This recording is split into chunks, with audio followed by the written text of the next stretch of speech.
Enciclopedia perdida. El mar se agitó en el puerto, creando salpicaduras y espuma. Los barcos anclados se hicieron pedazos. Calles y plazas se vinieron envueltas en remolinos de llamas y cenizas. Mientras las casas se derrumbaban, los tejados hundían y los cimientos se desmoronaban. 30.000 personas de todas las edades y sexos quedaron sepultadas bajo los escombros, aplastadas por la devastación. Así Voltaire describió vívidamente el terremoto de 1755 que devastó Lisboa y cobró la vida de 30.000 personas. Muchos de los contemporáneos consideran la catástrofe como un castigo merecido por un pecaminoso modo de vida. Cada año se producen en la Tierra más de 1 millón de terremotos. Sin embargo, la mayoría de ellos son demasiado débiles para ser perceptible por el ser humano. Según la localización geográfica de la fuente, los terremotos se clasifican en sismos o maremotos.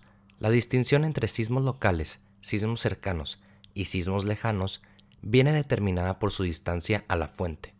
Un sismo local se produce dentro de la zona de observación, mientras que los sismos cercanos se encuentran a menos de 1.000 kilómetros de la fuente, y los sismos lejanos pueden ser hasta de 10.000 kilómetros de distancia o incluso más.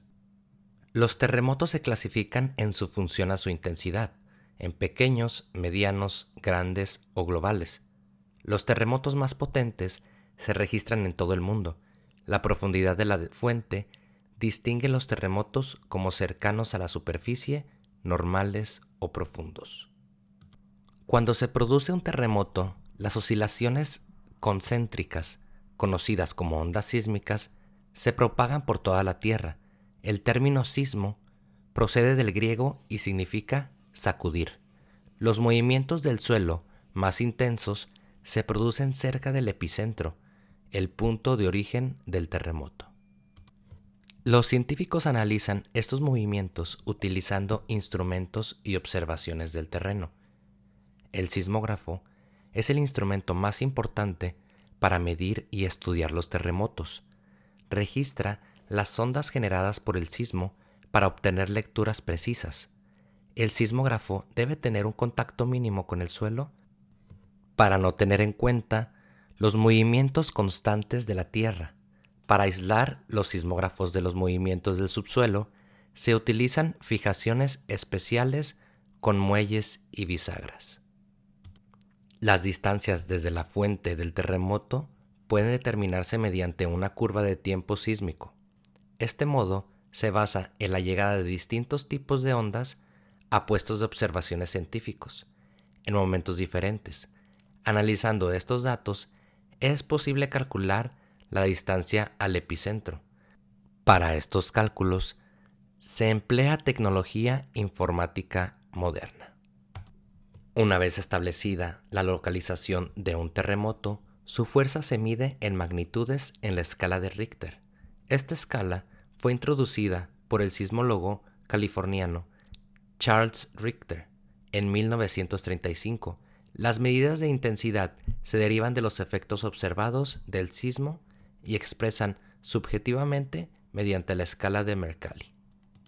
En la antigüedad, filósofos como Aristóteles creían que el terremoto estaba causado por los fuegos subterráneos y las tormentas. La antigua cultura japonesa atribuía los sismos a los movimientos de un pez colosal que transportaba la tierra. Hoy en día tenemos un conocimiento relativamente preciso de sus causas. El 90% de los sismos están directamente relacionados con procesos tectónicos de la litosfera. La mayoría de los terremotos se producen a lo largo de los límites de las placas, donde éstas se deslizan, chocan o se separan. Cuando las placas se separan, solo se producen pequeños terremotos.